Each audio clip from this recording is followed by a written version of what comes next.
All right, thank you. And Kent, good morning. It's good to see you.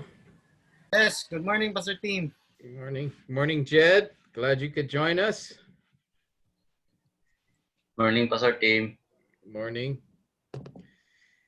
Okay. New PNP chief. What's that?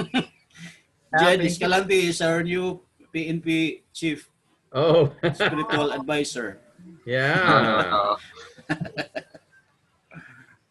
All right, let me grab the assignment example.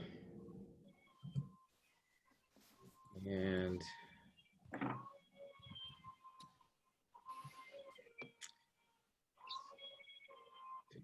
care of this. All right, good. Okay.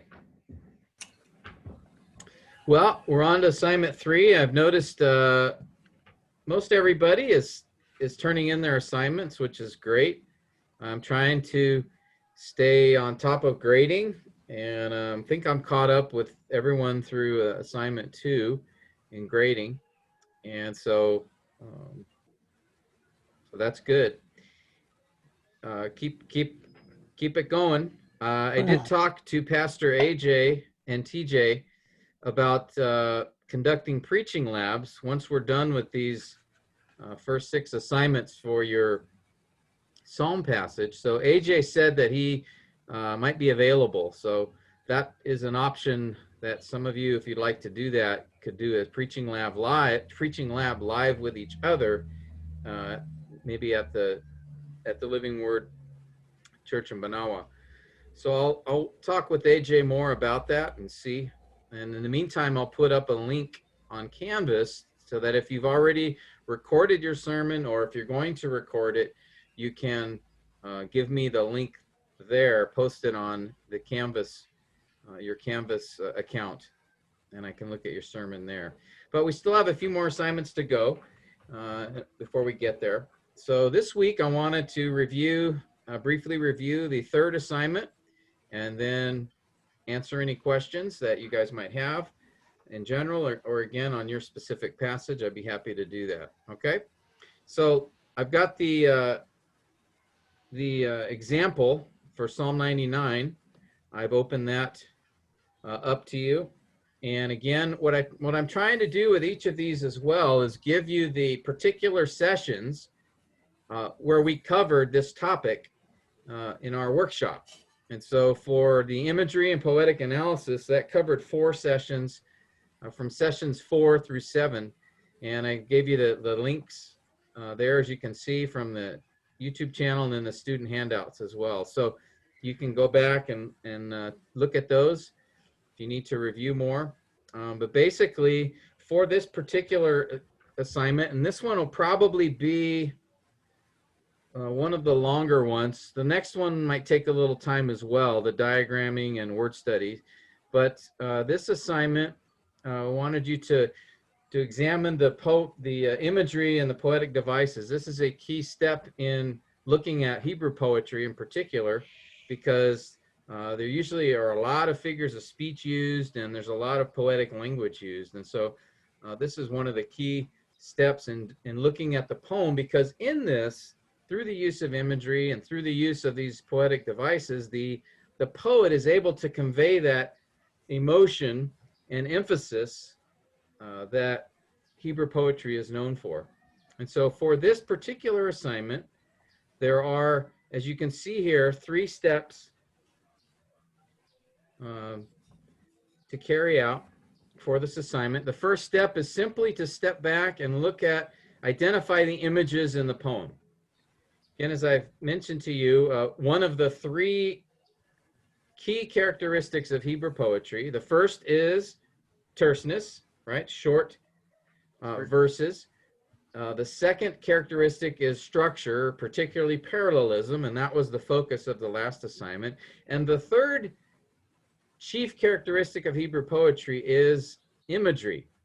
Imagery that's conveyed through the description of an image and also the figurative language used to communicate that image. And so it's important to, as you read through the poem, see if you can identify what is the picture that the poet's trying to draw. What is the image that he's trying to communicate through words? Because it's through that image that he will affect the emotions of the reader and also the understanding of the reader as to what he's trying to get us focused on. And so the first step, and we went through this in detail in the workshops in session 4, the first step is to look at, identify those images, all right? And that image could be conveyed just in one line, or it could be conveyed in several verses, all right? So some poets will spend a number of verses developing an image. Other times they'll just make one short statement that presents a picture, all right? In fact, that's the use of metaphors commonly does that. So the first step is just to identify the images within the poem. How would the original audience have understood that image? I think I used an example in class when Amos called the rich women of Samaria cows. He called them cows of Bashan. I don't know if you remember that example. And in my mind, you know, thinking as a 21st century Westerner, we use that term. When someone calls a woman a cow, he's calling her fat. He's saying, "Oh, you're a fat woman. You're like a cow." So we have to be careful that we don't put our understanding in the present day upon the text. When Amos used that term, he was not calling them fat women. What he was saying was that they were feeding off of the poor, like cows who would feed in Bashan, which Bashan was known for its rich meadows and grass. And so he was describing them as doing that to the poor. And so they were taking in all of their money, and that's what he was focusing on. And so that image, we have to understand, what would it mean to the original audience, not what we think it would mean for us today. So that's a really key part in identifying these images. What emotion does the image bring with it? So that's the idea of that first step. Okay, identify the images within the poem. We'll look at that in a minute for Psalm 99, just by way of review. But are there any questions on that first step, identifying the imagery in a poem? I know this is something we talked about quite a long time ago now. But again, when you study Hebrew poetry, you know, think in pictures. That's often what the Hebrew poet's trying to do. Not all the time, but that's a common trait from Hebrew poetry. So I just had a few questions here that I give you to sort of help you in thinking about the image and how, what meaning, what emotion, what does that image convey from the passage, all right? And as I said, sometimes a passage may have one image, or a poem may have several images that are being conveyed by the poet. The second step, when you do this analysis in this third assignment, is to identify the figurative language within the poem. And for that, I would suggest just look at each verse, go verse by verse, and look for the various figures of speech that we talked about in class. There's a long list. Here I just list some of them, but there's a long list of those that you can find from your class notes or from the workshop when we covered them. And the idea is just, you know, have that list with you, and then take a look at your poem and just go verse by verse. So go to verse 1, do I see any figures of speech here? And verse 2, etc. Go all the way through. Now, there may not be a figure of speech in every verse. There usually is, but not always. It's kind of like parallelism. Sometimes you may have a particular verse that doesn't have parallelism, or it's not clear. The same with figures of speech. They're not used all the time, but they're used quite often. So the figurative language, and again, we spent a lot of time in class in the sessions talking about different examples, looking at different passages. And so in this case, again, try to identify those figures of speech. Again, those are the ways that the poet is communicating information. Again, not just the content, but also the emotional part of it as well. Often that comes through figures of speech. And as I mentioned in class, you can identify a figure of speech in that if you read the words, if they are not meant literally, then the author's using a figure of speech in order to communicate a particular point. All right? That's the second step. The third step is then I noted in class there were several other, I think 5 other, they're listed here, 5 other, and this should be ellipsis. Poetic devices commonly used in Hebrew poetry, inclusio, refrain, repetition, ellipsis, selah.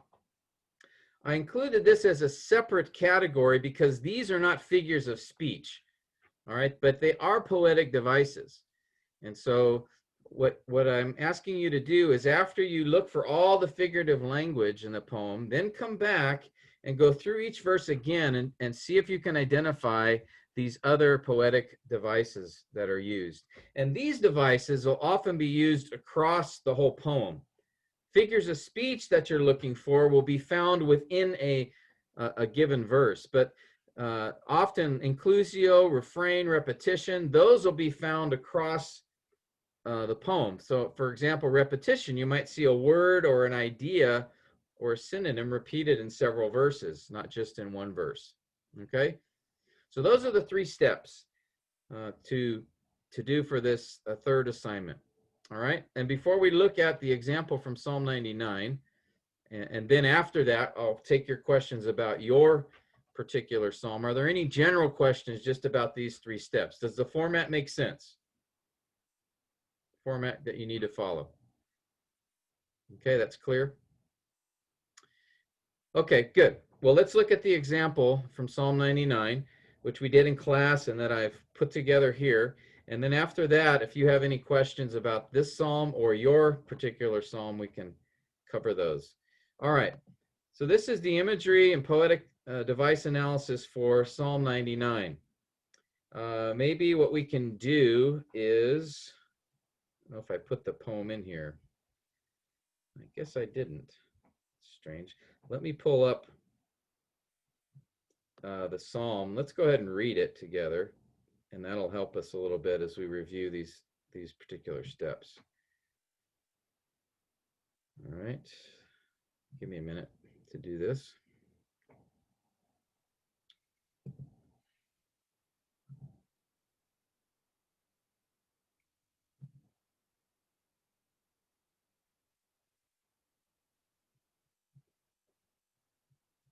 Okay, here it is.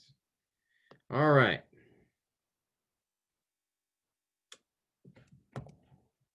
Copy this over here.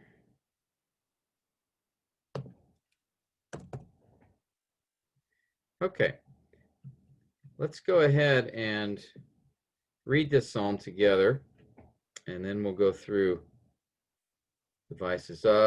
German, we'll start with you. If you could read verses 1 to 3, and then Brother Salito, if you could read 4 through 6, and Kent, if you could read verses 6 to 9, that would be great. Starts verse 1. The Lord reigns, let the peoples tremble. He is enthroned above the cherubim, let the earth shake. The Lord is great in Zion, and he is exalted above all the peoples. Let them praise your great and awesome name. Holy is he. Okay, verse 4 to 6. The strength of the king loves justice. You have established equity. You have executed justice and righteousness in Jacob. Exalt the Lord our God and worship at his footstool. Holy is he. Moses and Aaron were among his priests, and Samuel was among those who called on his name. They called upon the Lord, and he answered them. Verse 7 to 9. Spoke to them in the pillar of cloud. They kept his testimonies and the statute that he gave them. O Lord, our God, you answered them. You were a forgiving God to them, and yet an avenger of their evil deeds. Exalt the Lord our God and worship at his holy feet, for holy is the Lord our God. All right, great. Thank you. Okay. And again, in our sessions, in our workshop, we looked at, went through this poem, identified several images, and what came out from this particular poem was two primary images. And then notice how I follow the format. I'm following the format that I gave you up here to identify, answer these questions as you identify the images within the poem. So that's what I'm going to do here for Psalm 99. And I mentioned there's two primary images. There's one image in the beginning of the poem, the first stanza, which the focus is God's reign and exaltedness over the whole earth. All right, and that's pictured by the earth shaking. That's pictured by God enthroned above the cherubim. And so it's this image of God being exalted above all the peoples. And then the second image is similar to the first, and it too emphasizes God's greatness, but the focus there is among his people. And so there's descriptions about the temple as his footstool, and there's imagery of people called to bow down in worship, to exalt the Lord in worship. And so the image of the second part of the poem is the idea of his people worshiping him for his greatness, his exaltedness, and ultimately his holiness. And so those were the two images that came out in general in regards to this poem. And then the emotions that those images bring, this idea of awe, of reverence, of fear, the need to be humble and respond in worship. These are the emotions emphasized in the text. And then the last question is just, how does it affect our understanding of the poem? And again, these images present God in such a way that the right response is to humbly respond in worship, that he deserves it for who he is. Okay, and so it's the general idea. We don't get into specifics here necessarily, but speak more just generally of what the picture is here of God's exaltedness over the world and over his people, and the picture of our response in worship. Those are the two images that are conveyed in this particular psalm, bigger images, okay? And that is that first step for Psalm 99, okay? And notice that I identify the verses where these images are presented, and then I just sort of describe them in a general sense. I summarize the image from the text, all right? Okay, any questions on that? Hopefully this is just review, since we've covered it before, but I know I forget things, so that's why we're doing this, just to remind ourselves. Okay, do you have any specific questions about the imagery in your poem that you'd like to ask about?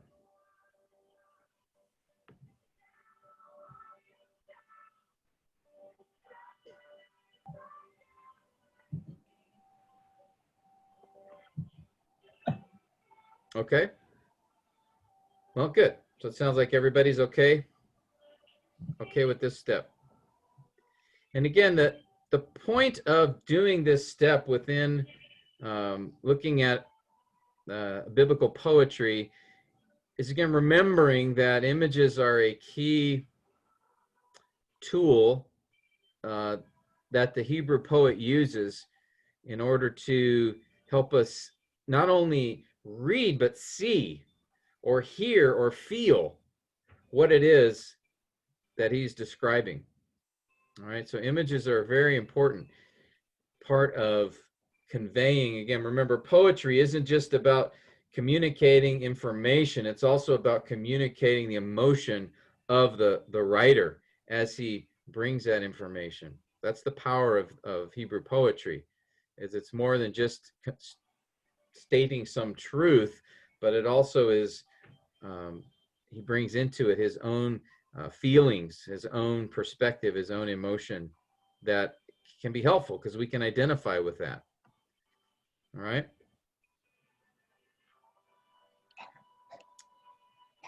Okay. If there's no questions, we'll go on to the second step. All right. Pastor Tim, Dr. Tim, Yes. can we easily determine about images such as emotions in the adjective form? In which form?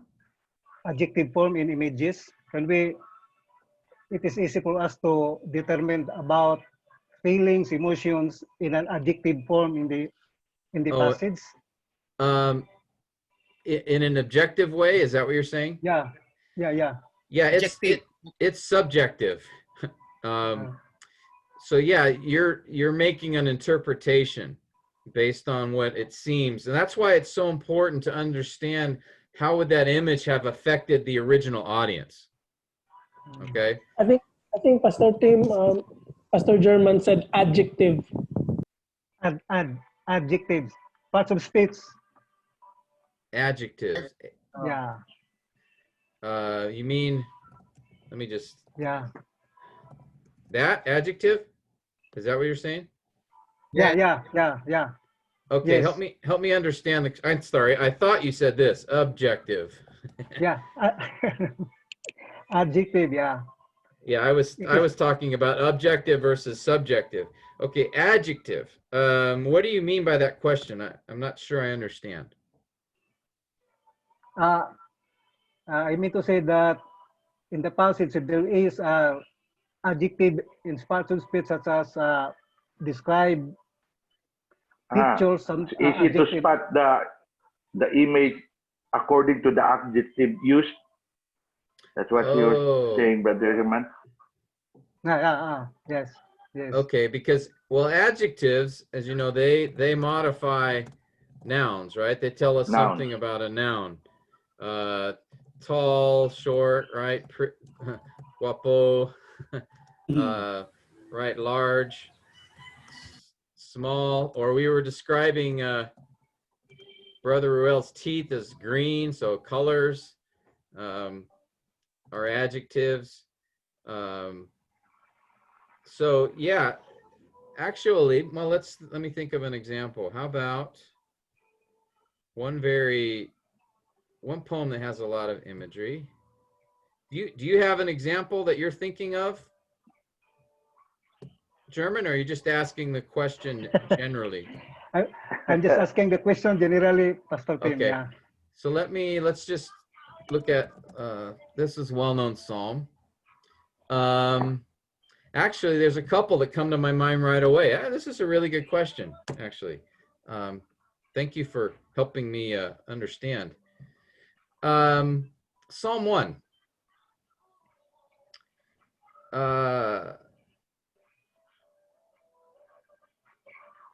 Let's do New American Standard.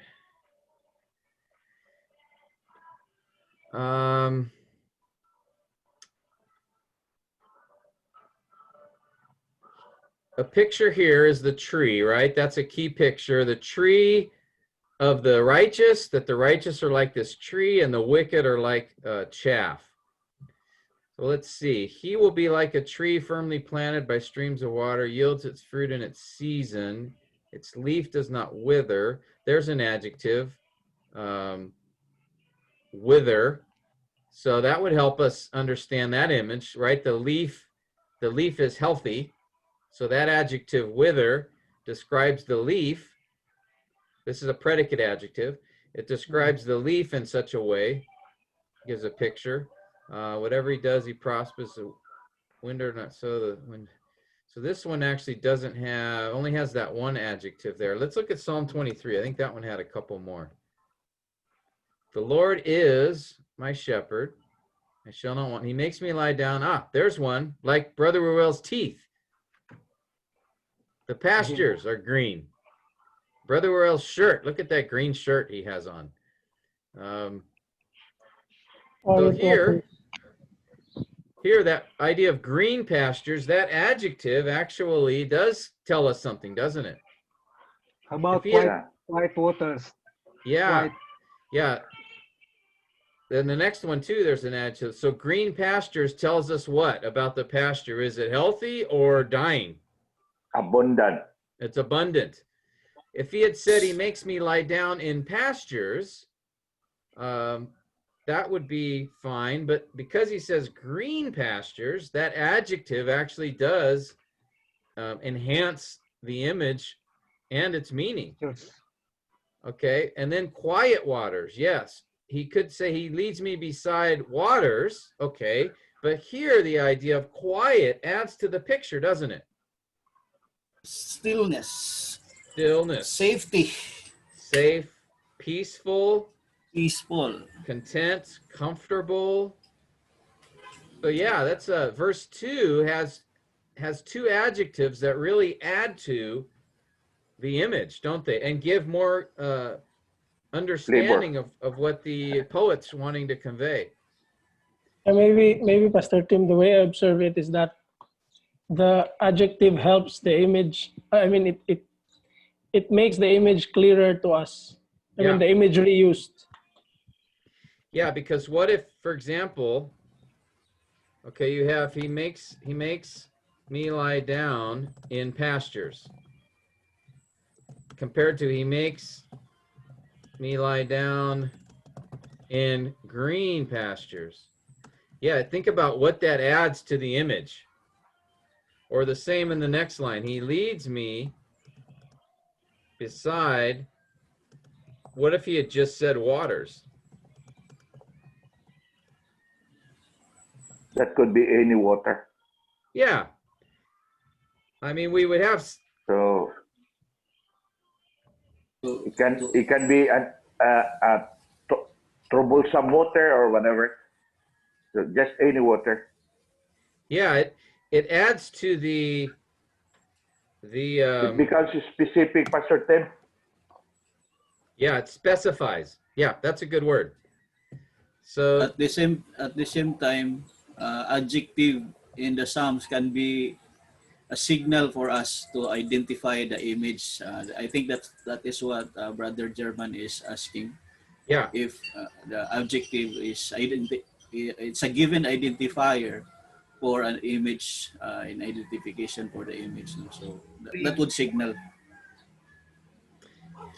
yeah, certainly here they add meaning and they give a clear understanding of what the poet is asking. Let's keep going through the psalm and see if there's any more.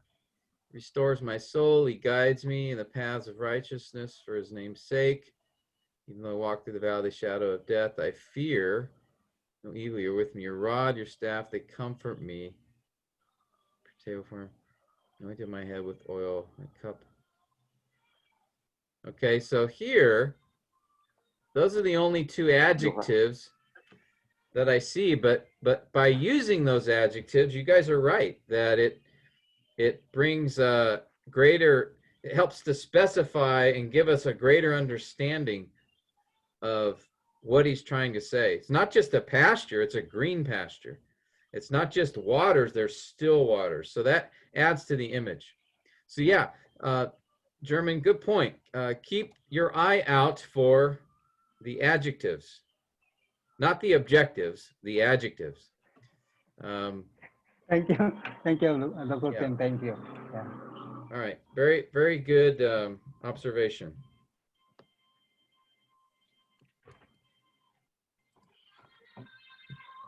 Okay, any other comments or questions on this first step of the imagery, or do you have any questions about your specific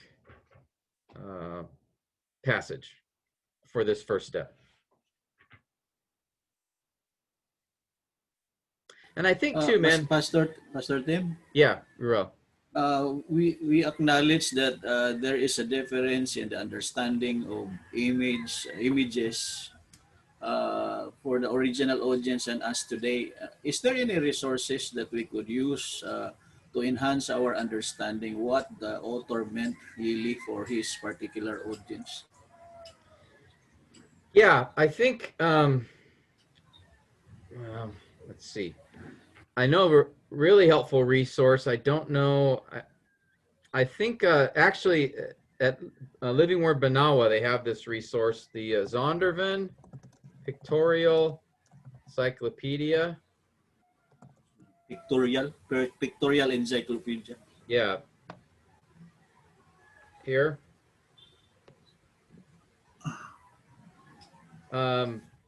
It's a 5 volumes set, and it has like, so for example, if you wanted to look up pastures, you could look that word up in the encyclopedia. There probably will be I don't have my set with me here, it's in a box because I just moved, but it'll probably have a description of pastures in the Bible, or shepherds. You know, for example, the Lord is my shepherd, right? You see that in the first verse there.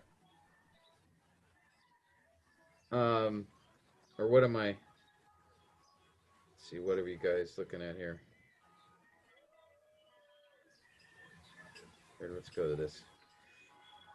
All right, so it's the Zondervan Pictorial Encyclopedia. But so, for example, if you're reading Psalm 23 and it says, the Lord is my shepherd, I mean, we have an idea maybe of what a shepherd is, but we want to be careful that it's not just, you know, from our modern thinking. But if we go to like this resource and look up the word shepherd, then it'll give us a description of shepherds in biblical times. And that'll be closer to what the original audience would have thought of when they hear the word shepherd, or pastures, those kinds of things. Your rod and your staff, he mentions in Psalm 23. Well, what is that? A shepherd's rod or staff? What idea would that bring to the mind of the original audience? So you could look it up in the Zondervan Encyclopedia. The Nave's Topical Bible might also, that's a pretty well-known resource. It's not as extensive as the Zondervan, but at least, you know, a lot of the more common terms. When David said, you've anointed my head with oil, you could look up oil and anointing head with oil in one of these resources, and it'll give you some information about that. All right. Another approach is just, you know, use a concordance and look up the other verses. You know, look up other verses that have, say if you're studying shepherd, they have the word shepherd in them, right? That's a longer process, but it is something you can do. You know, I did that for Psalm 99 when I was looking at, you know, this idea of worship in the Old Testament, and just what is this concept of worship. But these two resources can be helpful. Sometimes you'll get information from, like if you're looking at, you know, Constable's notes or one of the commentaries. Sometimes the commentary will discuss the image a little bit. If it's a good commentary that recognizes imagery in Hebrew poetry, then the commentator will be looking for images as well. So he might have some comments about that too. But I think the best resource for understanding, you know, imagery or symbols, things like that in the Old Testament in particular, is the Zondervan Pictorial Encyclopedia. And I do believe I saw a set of that at Banawa, at Living Word there. I don't think you can get access to it online. That answer your question, Brother Roy? Yeah, thank you, Pastor Tim. Yeah, as far as online resources,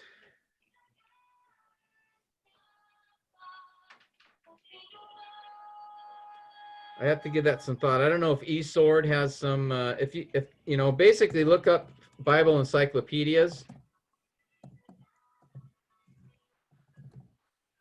All right, a Bible encyclopedia is the kind of resource that would have this kind of information. So that's what comes to my mind right now. All right, so maybe if you did a search for Bible Encyclopedia Online, you might come up with something. I know ESV, the ESV Study Bible has some resources online. They might have an encyclopedia. I haven't honestly explored that. Okay. Thank you, Pastor. All right. Okay. Any other questions about this first step of imagery, identifying the images?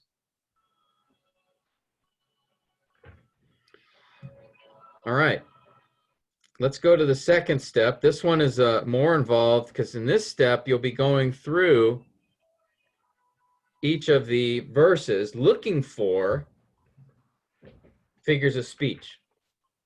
All right. And again, there's a partial list of them here that most of the ones we covered in class are here. Now, again, there are many figures of speech. I don't even remember. I looked at when I did some study on this, I found, I don't know, 50 or 60 different figures of speech that can be used. But I tried to just pick those things that are most common in Hebrew poetry. All right. Things that you would most likely see instead of all the possibilities. Just tried to narrow the list down to the things commonly seen. Because at some point you can end up spending all this time trying to find these figures of speech, and often it may not be that helpful, but the ones that we've gone over together in class, those are the ones that I think are more common and more significant as you study Hebrew poetry. All right, and so simply what I do is I just go through each verse, as you can see, and I just identify the specific figure of speech, and I put down the actual words or phrase or clause that communicates that figure of speech. All right, so don't just put down, when you do this assignment, don't just put down personification, for example, in verse 1. Put down what specific phrase or statement shows personification in that verse. So personification, let the earth shake, and like I think that's a form of personification, describing the earth like a person shaking in fear. All right. So I just go through each verse, and this is what you'll do, is go through each verse and see if you can identify a particular figure of speech that's used there. All right, and we won't go through all of these. This is just an example from this particular psalm. Okay, and keep an eye out. Notice I had a number of idioms, and an idiom is simply a phrase when put together does not mean what the definition of each word means. Okay, so for example, when it says that God answered them, it wasn't like he was answering their question. This answered them in verse 6. It was actually that meant that he responded favorably to their prayer. Okay. So, do you guys have any questions on your particular passage or on figures of speech in general?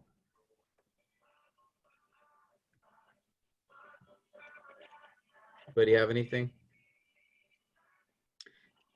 You may have to go, if you haven't done this assignment yet or completed it yet, you're going to have to probably go back and remind yourself of the different figures of speech that we covered together and what those were. So review that before you go through it, and then just read each verse, read through a few times, just kind of think about the different figures of speech that we talked about in class, and see if any of those come to your mind. Okay?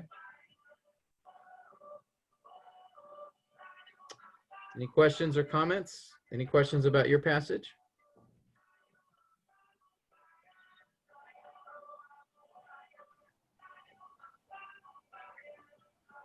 Okay. We'll keep going then if there's no questions. And now, one other thing before we continue. Sometimes you may not be sure.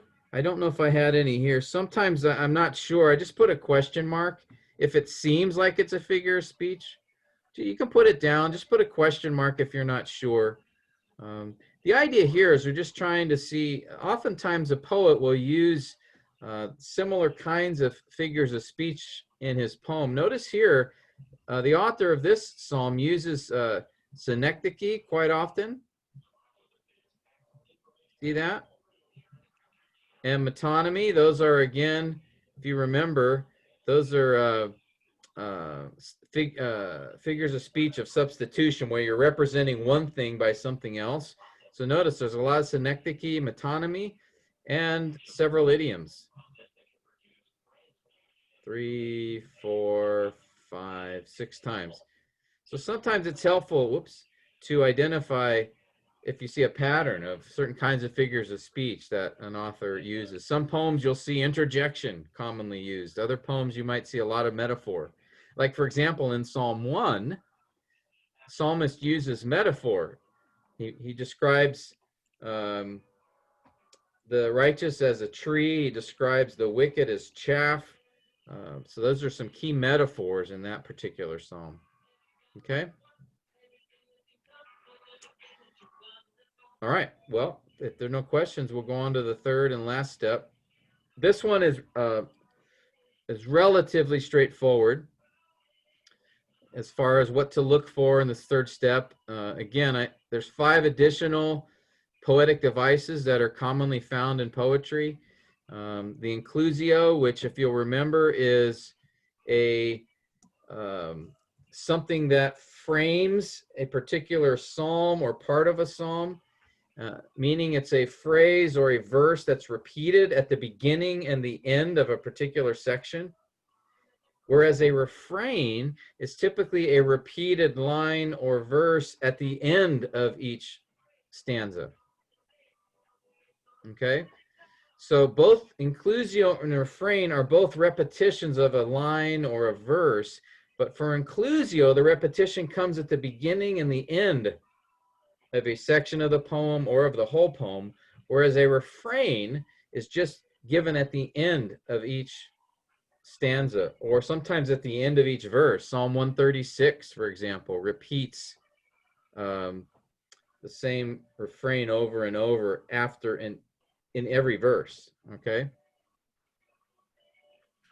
I think we actually talked about that a little bit last week. Ellipsis, if you remember. Tim. Yes, Pastor Rex. Pastor Tim. About inclusio, does it have? It should have to be the same phrase or just the meaning? It's the same or very, very close. Close in meaning. Yeah, like a synonym might be used, but for example, okay, let's look at a couple examples.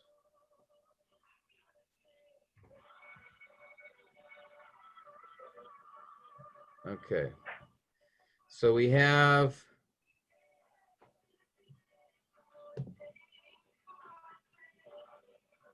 let's see, hold on a second here. Let me think of one. Okay, one well-known one is Psalm 8. Notice it says, verse 1, O Lord, our Lord, how majestic is your name in all the earth. And in this case, the end of the psalm, it ends with the exact same statement. So because it's at the beginning and the end, I know this is inclusio.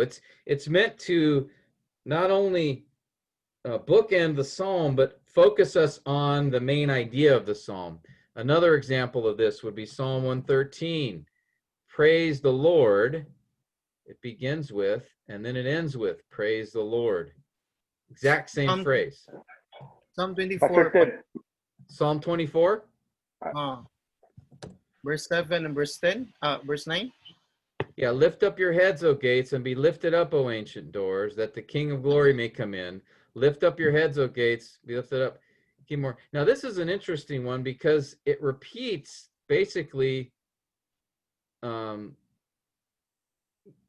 you look at it, the whole verse 7 verse. And then verse 8, the first part, and then that's repeated. Then you have the Lord strong and mighty, the mighty in battle. Then he repeats this again.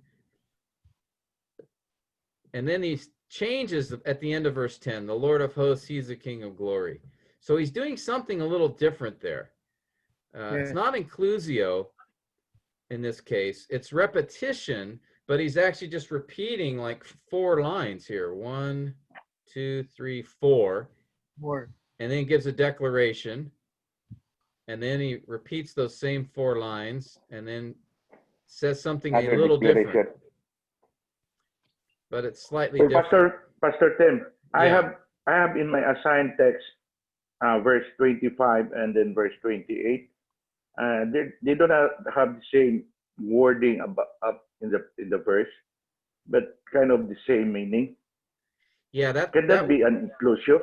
No, the wording would be a lot closer. It's a Yeah, similar but emotion. really, my soul weeps because of grief, and a picture of grief still, Yeah. and how he will be strengthened and how he will be revived. Revive me and strengthen me are almost the same. Also, can it be in an inclusive? Because Yeah. to me, it's a one. It could be the sub paragraph or the sub stanza that you called. Yeah, and It consists of one stanza there. yeah, it's different enough that I'm not sure I would call it an inclusio, but they are very similar. Obviously, the Yeah, idea is the same. because the next verse has really nothing to do with the first the verse 28. Verse Yeah. 29 is kind of like another stanza for me, a sub stanza, as you say it. Yeah, I think as you think about verses 26 and 27, if all 4 of these verses, an inclusio, what it does is it captures one idea, and so the 2 verses in the middle should have a strong connection to that. So if you can they have. make that case, then yeah, normally inclusio will be a lot more, the wording will be a lot closer, but the concept, I think 25 to 28 seem to be a focused thought within this stanza. So I don't know if I'd call it inclusio specifically, but it certainly comes across has a similar effect. Pastor Tim, That's a good observation. Pastor Tim, But can it be a possible inclusive? Just a possibility there, an intention of the writer. Yeah, I'd have to look at the Hebrew to see. Because clearly the 26 and 27 has something to do with that enclosure there. Let's see. Now, I have told of my ways, and you answered me. It Teach me cleaves your to the dust, statutes. my soul.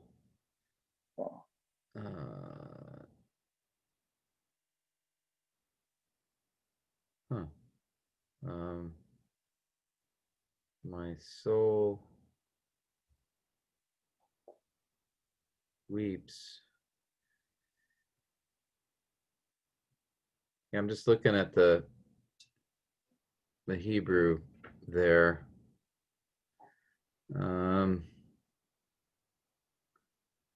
Yeah, the words are quite different. Pastor Tim, lately Yeah.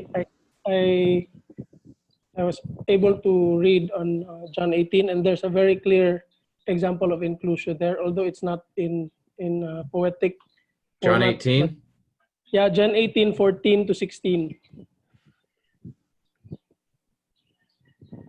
There. John 18? Did I get that right? Oh, no, John 17. Sorry.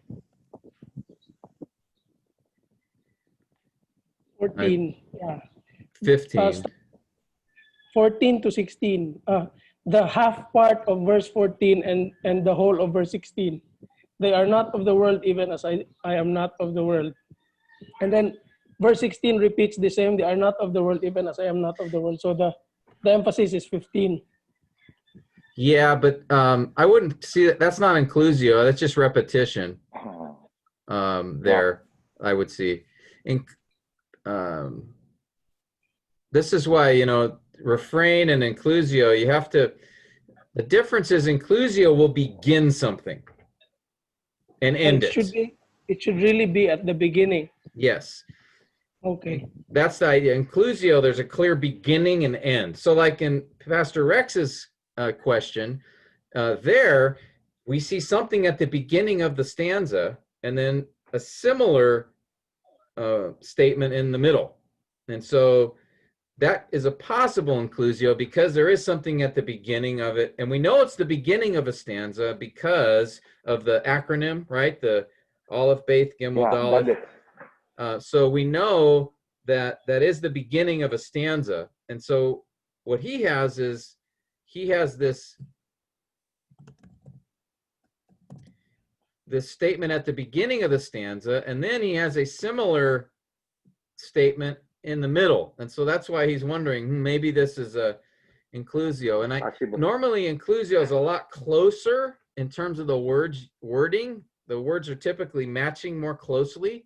But conceptually, especially if you're able to show these two middle verses have a similar idea, then maybe he is using the concept of inclusio. The one verse, Psalm 128 came to my mind because there we do see a slight difference, but I think it's still clearly inclusio, because notice he says, how blessed is everyone who fears the Lord. And then verse 4, thus shall the man be blessed who fears the Lord. So there's a slight difference. How blessed is everyone versus thus shall the man be blessed who fears the Lord. But the wording's very, very close. But it's not exactly the same here. So here is an example. What's another one? Psalm 19, is it?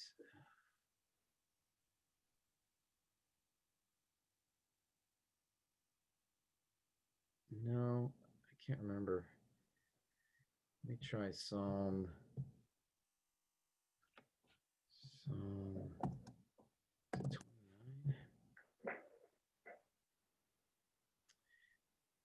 I don't have these, remember off the top of my head, but inclusio is, again, I think the difference or distinction is that it's clearly at the beginning and the end of a particular section.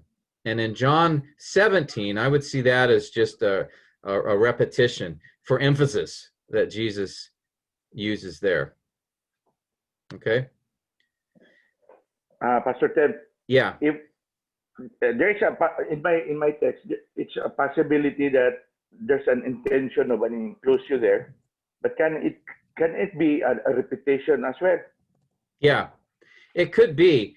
But I mean, you have for the whole.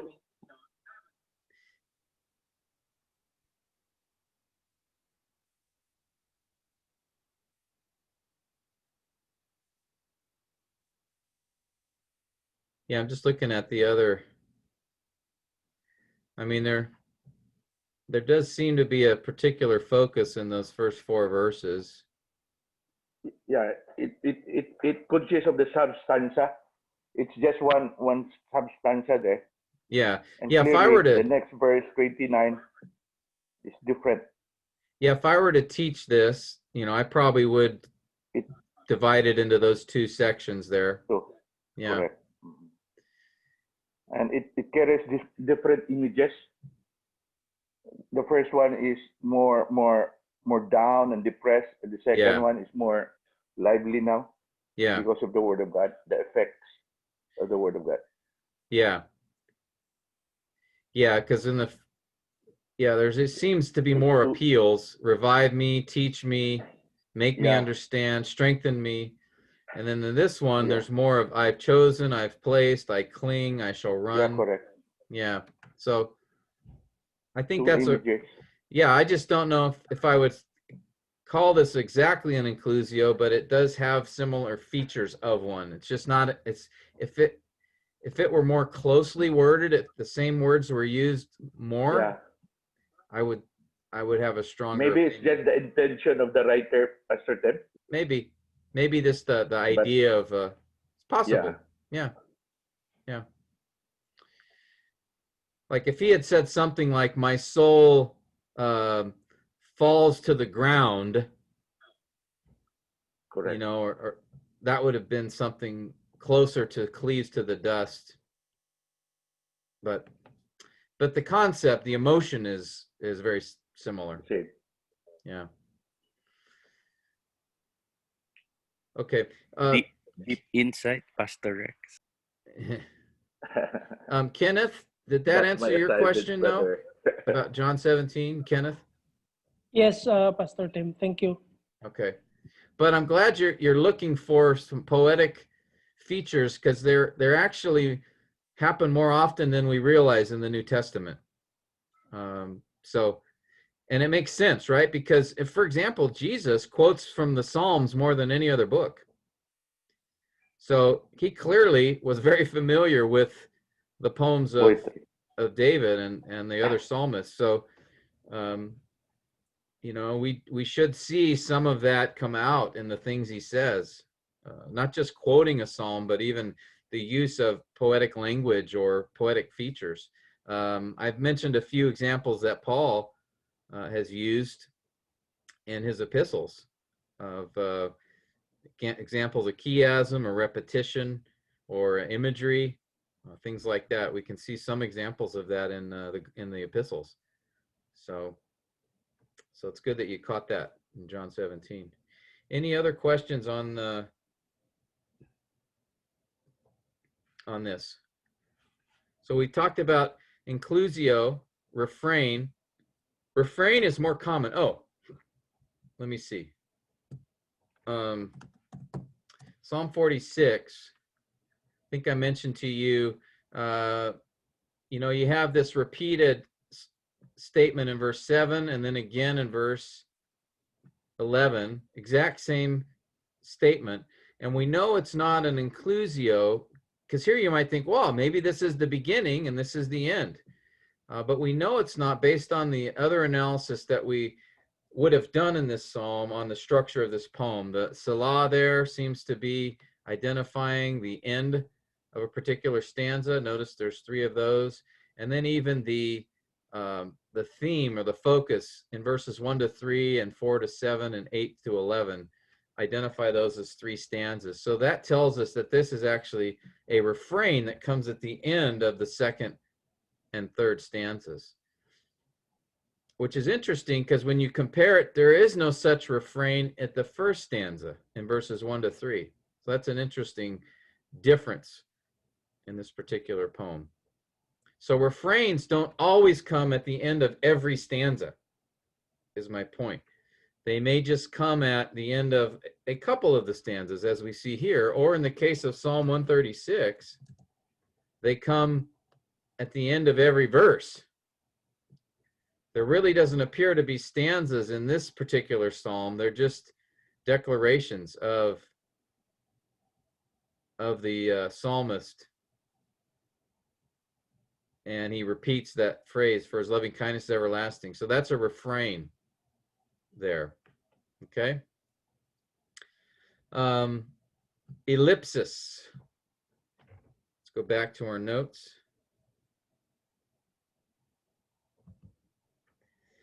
Another poetic device that's very common in Hebrew poetry, we see it a lot when you do the parallelism analysis, is ellipsis, which is, again, that the omission of a particular word or phrase that is intended to be there, but is taken out for the sake of brevity. Again, remember Hebrew poetry, one of the features is terseness, shortness, to give it that artistic quality, to give it that quick, rapid, sometimes emotional pace. And so ellipsis is very commonly used in Hebrew poetry. And so look for any of that in your particular poem. And if you've done the parallelism analysis well, you probably should already know where words have been left out within your poem. The 4th, and again, this is the most common poetic device in Hebrew poetry, and that is repetition. All right. Now, repetition is different from refrain or inclusio. Refrain or inclusio is the repeating of a line or a verse. Repetition is the repeating of a particular word or phrase or words that are similar in meaning. So it doesn't have to be the exact same word. It could be a synonym for that word. So for example, in my particular psalm here, Psalm 99, we have these words justice, equity, and righteousness that are all used in verse 4. They are different words in Hebrew, but they all convey a similar idea. Or exalted, great, awesome, enthroned, reigns. That's a word group within Psalm 99 that's used extensively. Okay, so when we talk about repetition, don't just think exact same word, but think of words that are similar, synonyms. For example, in Pastor Rex's passage in Psalm 119 there, where it said, my soul cleaves, and then it says, my soul grieves, I think. Was that it? Something like that, or weeps, can't remember. But look for words that have a similar idea. They may not be the exact same word. So repetition often will incorporate sometimes the same exact word. For example, Yahweh in Psalm 99, or holy in Psalm 99, but then also we'll have word groups, that is, words that are synonymous with each other. That's very common. And again, repetition is used for artistic quality. It's used for emphasis. It's used to give a full picture of the idea that the poet is trying to convey. All right, and we do that in preaching. You know, if you use the exact same word all the time in a particular sermon, that will get redundant. But if you're able to use similar words, that gives a fuller picture and idea of what you're trying to convey. All right. So repetition, look for that. That's very common. And then finally, Salah is another poetic device. And again, as we remember, its primary usage is for this idea of a pause to reflect. Either a pause in the reading of the poem or a pause in if there's musical accompaniment to the poem. That's an instruction to pause to reflect. Now, there's some scholars have some other ideas with that. There's still a little bit of difference of opinion on the use of Salah, but I think most agree that it has this idea of pause for reflection. All right. And again, that's not used in every psalm, but you'll see it quite often. And remember, it's not primarily there to separate stanzas. Sometimes it does, but normally it's just there to add to the emotional effect of the poem by calling for the reader or the musician to pause so he can think about what was just said. Okay? Pastor Tim, Yeah. does it mean that if there's a Selah and then the next preceding verse could be a different image? Sometimes it can, Would yeah. it separate images? Sometimes it can, yeah. Okay. But that not necessarily. No, think of it more like it's not usually a separator. It's more of a emphasizer, a reflection. It's like it'd be like if you wrote a poem and then in the poem you put like in parentheses, you know, pause here. So as you're reading the poem and you pause there, it's not meant to separate for the next section, but it's more meant to like cause people to stop and think about what you just said. And sometimes that can be one line, one verse. Sometimes it's a stanza that's intended to be reflected upon. And then sometimes, yes, it can separate images, but not always. You know, sometimes when you describe an image, you might pause, right? You're still describing the same image, but you pause for sort of a dramatic effect.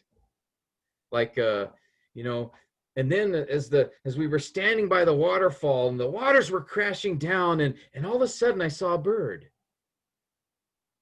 And it was just fluttering around the waterfall, unaffected by so see there I paused, but I was still on the same image. So sometimes it can have that effect as well. So again, don't think of Salah as a separator. It's more of a time to reflect on Okay. that statement, okay? Sometimes it does Okay. separate, but that's not the primary intention of it. Okay. Thank you, Pastor Tim. Sure, you're welcome. Okay. Any other questions on this third step or anything in general, or any questions on your particular passage regarding this third assignment? Pastor Tim, Yes, Jed. in regards with the poetic device, for example, the repetition, are we just going to focus on particular verses that we assign to us, or the whole chapter? Do you have Psalm 119? Yeah, the Yeah. same way. Yeah, for you, you're going to have to think about, again, how your passage fits into the psalm. What is yours, 25 to 32? Yes. Yeah. So you're going to, obviously you'll look for repetition in this. So here, let's go to you'll look for repetition in your stanza, okay? But then you're also going to need to note, like, for example, word, law, commandments. Those are also repeated all throughout the psalm, right? Yeah. Revive, strengthen. Those are also repeated throughout the psalm. So yeah, you're going to have to also note, you don't have to look up every use of revive in all of Psalm 119, but I would like for you to note maybe a few other places in the psalm where you see this word revive, okay? And you can do that by just looking at, notice here,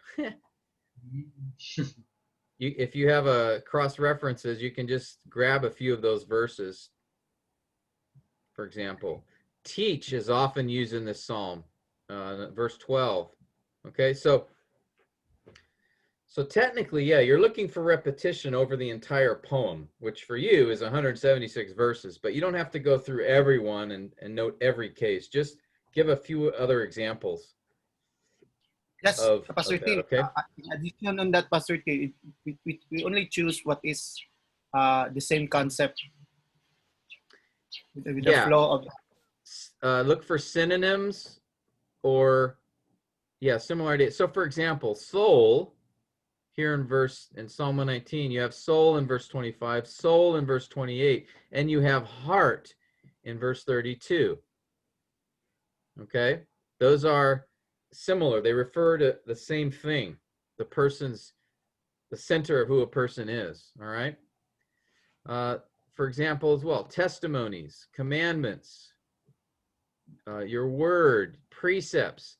Those are different Hebrew words, but they're all referring to the same general concept, right?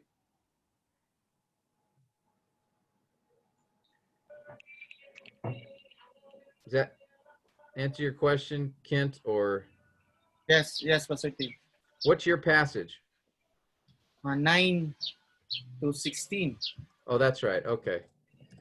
So yeah, you're going to have the same type of thing here, right? You've got word, commandments, statutes, ordinances. Those are all synonyms. Testimonies.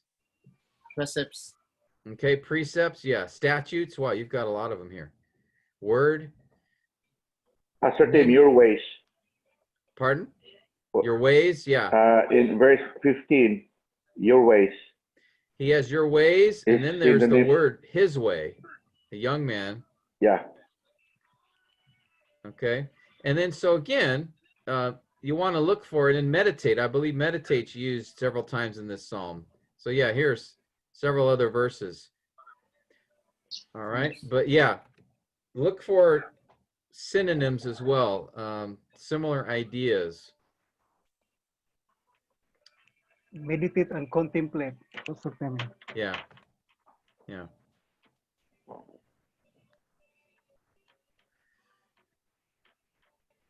All right. Any other questions?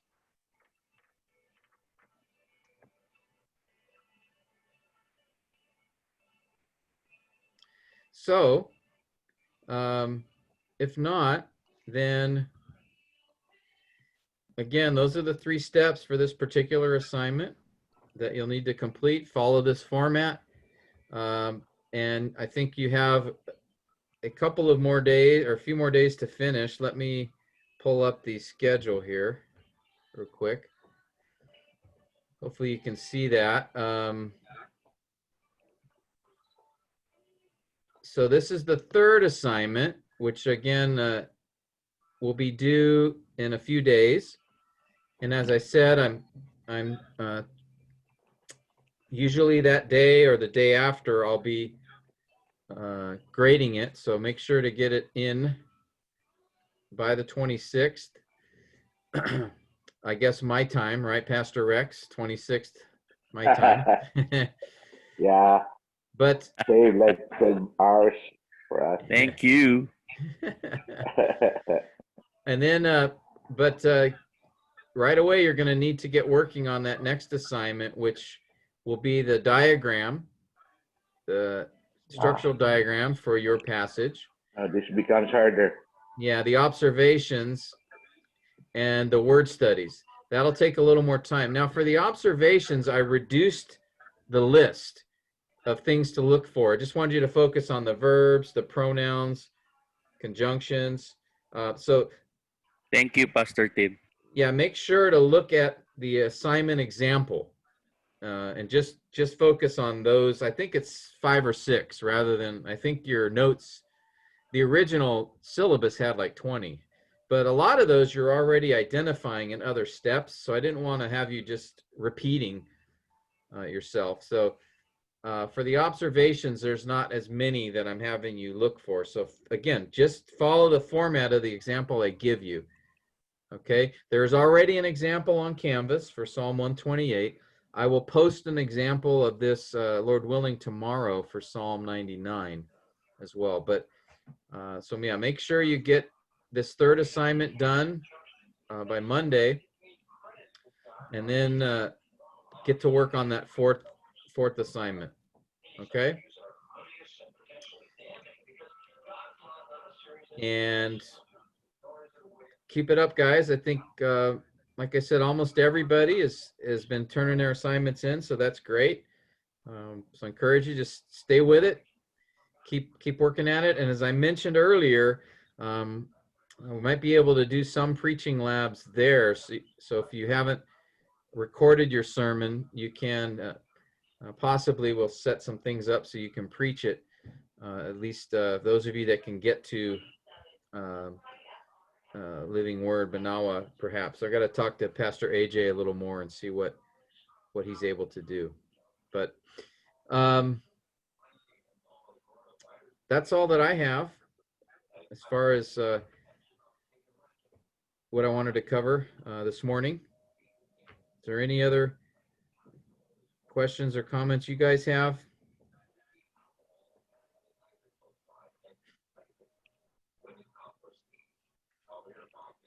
So in our teaching lab, Dr. Tim, we have only 45 minutes to preach our sermon document. If you do the preaching lab, you'll have, it's a 30-minute sermon, just like the last 2 modules.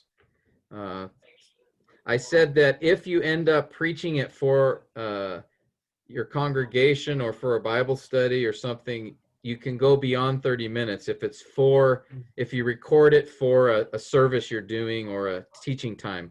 But if you're going to do the preaching lab, or if you're just going to record it for me, it needs to be just 30 minutes. Okay. I mean, you can do 30, a few minutes over is okay, but not an hour. Okay. Like I said, unless you're doing it for your congregation, and then that's the only exception.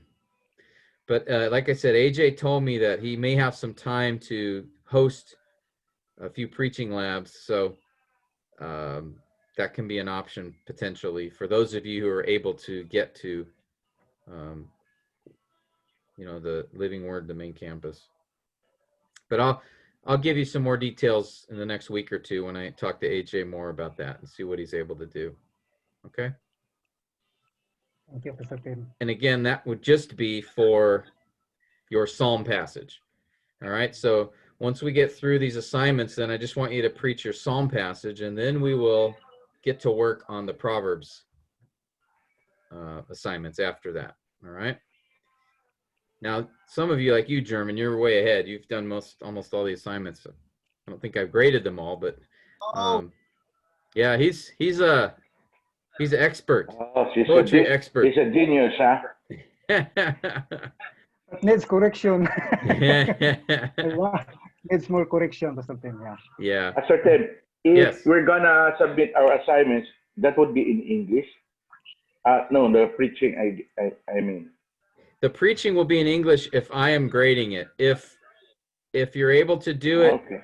if we can get Pastor AJ to help us, or I could see if any of our brothers down in Davao are available. Let me check on that. You haven't preached it yet, have you? No, you have to. Right. Okay. So, yeah, let me look into that option and see if you record it so that you do it in Cebuano. Sometimes I did Cebuano, Okay.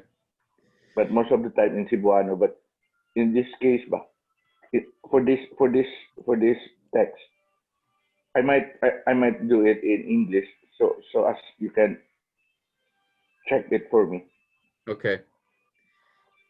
if that's the case. Yeah. So it has to be in English. If you will be the one to check. Yeah. Mm-hmm. Dr. Tim, do you have a translator just like the movie? In this speak? Sorry. That would be Netflix, brother. Subtitle. That's a Netflix, brother. Yeah. Subtitle. Oh, sorry. Yeah, if you can do that, Maybe that is we put some subtitles in our preaching. That's a good idea. Let somebody edit our preaching, Yeah. and put some subtitles. Can it be, Pastor Ted? Would you Subtitle? accept that? Yeah. We will edit our recorded recorded and then let somebody put some subtitles there. That might be a lot of work. Yeah. So that we could direct our message to you. Yeah. I guess you can attach. I guess you can attach a text generator. So Yeah. it may have at least a second or two delay. Yeah, I mean, Now, I think it's better either preach it in English or if we can get one of the Cebuano speaking graduates to help out, then I'll let you know. But we still have a few weeks. Basically, let's see, what's today? 20. So 1, 2, 3, yeah, about 4 weeks before you have to get your sermon preached. 4 to 5 weeks. So okay. 4 to 5 weeks. Yeah, your sermon will be due by actually the end of November. Is when that'll be due. So that would be that. I give you like a 2-week window to get it done between the 16th of November and the 30th of November. Okay. Okay. All right, brothers. It's good to see you. Keep diligent. Thank you, Brother Ted. All right. Thank you. Let me see. Let me ask if Brother Salito, can you close our time in prayer?